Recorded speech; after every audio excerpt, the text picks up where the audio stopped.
एक बार की बात है, एक साधु राजमहल के द्वार पर आया और द्वारपाल से बोला, भीतर जाकर राजा से कहो कि उनका भाई आया है। द्वारपाल ने सोचा, शायद कोई दूर का रिश्तेदार है जो संन्यास लेकर साधु बन गया है। उसने अंदर जाकर राजा को सूचना दी।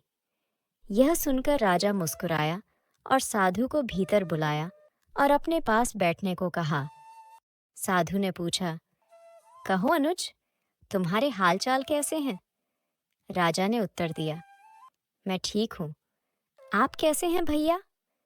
साधु ने कहा, जिस महल में मैं रहता था वह अब बहुत पुराना और जर्जर हो चुका है। वह कभी भी गिर सकता है। मेरे 32 नौकर थे जो एक एक करके चले गए। मेरी 5 रानियां भी अब वृद्ध हो चुकी हैं और कोई काम करने लायक नहीं है।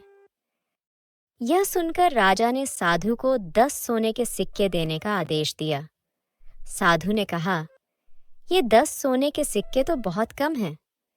तब राजा ने कहा, इस बार राज्य में सूखा पड़ा है, अब इतने में ही संतोष कर लें। साधु बोला, तुम मेरे साथ समुद्र पार चलो, वहां सोने की खदानें हैं। मेरे पैर पड़ते ही समुद्र सूख जाएगा। मेरे पैरों की शक्ति तो तुम देख ही चुके हो। यह सुनकर राजा ने साधु को 100 सोने के सिक्के देने का आदेश दिया। 100 सोने के सिक्के लेकर साधु चला गया। साधु के जाने के बाद मंत्रियों ने आश्चर्य से पूछा, क्षमा करें राजन, लेकिन जहां तक हम जानते हैं आपका तो कोई बड़ा भाई नहीं है, फिर आपने इस ठग को इतना इनाम क्यों दिया? राजा ने कहा, देखो, मैं समझाता हूँ। भाग्य के 2 पहलू होते हैं, राजा और रंक। इस नाते उसने मुझे अपना भाई कहा। जर्जर महल से उसका आशय उसके बूढ़े शरीर से था। 32 नौकर उसके दांत थे और 5 वृद्ध रानियां उसकी 5 इंद्रियां हैं।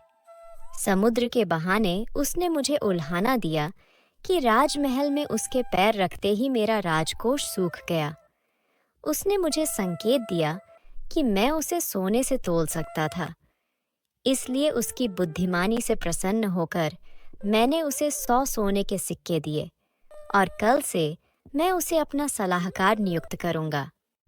राजा की यह बात सुनकर सभी मंत्री बहुत प्रभावित हुए। राजा ने अपनी बात जारी रखते हुए कहा, साधु ने हमें जीवन के बारे में गहरी बातें सिखाईं। उसने हमारे जीवन की क्षणभंगुरता और हमारे शरीर की नश्वरता के बारे में बताया।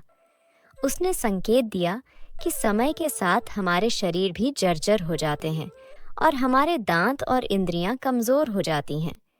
हमें अपनी शक्तियों और संसाधनों का सदुपयोग करना चाहिए और समय रहते बुद्धिमानी से निर्णय लेना चाहिए।